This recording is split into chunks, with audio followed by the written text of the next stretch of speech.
So here we have the Vauxhall Insignia on an 11 plate. I'm going to start off by showing you around the outside of the car, and then we'll hop in and run through some controls on the inside. From the outside, you can see that it's a 5-door car with alloy wheels. We're going to start off inside the boot area first of all.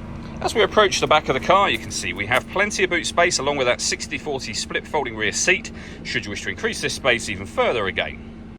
Okay, so we're just going to work our way back around to the front of the car. And as I mentioned, we'll hop in and run through just a few of the controls on the inside of it from there.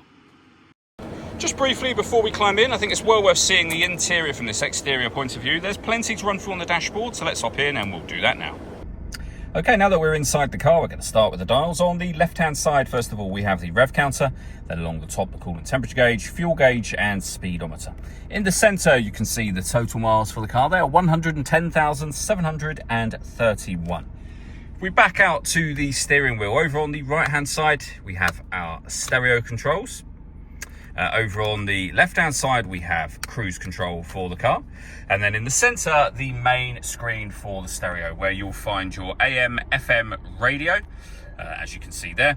Also your CD player and auxiliary input as well. All of which are controlled with these buttons just here, with the main volume for the stereo just there as well. Deadlock, so you can lock and unlock the car doors from the outside. You can see the CD player just there. And then below that, climate control. So you can adjust the temperature, the fan speed, and the direction you'd like the air to be distributed in once it enters the vehicle. Your air conditioning is on at the minute, you can turn that off. Back on again, you can recirculate the air that's in the car. That's a great way of heating it up or cooling it down quickly depending on the temperature you set just here. We have this storage section which opens. There's a 12-volt charging socket in there, and then we have the 6-speed manual gearbox. All that leaves me to say is thank you for taking the time to watch this video. If you'd like to come and see the car for yourself and have a test drive, please feel free to give us a call here at Surrey Specialist Cars. We'd love to hear from you soon.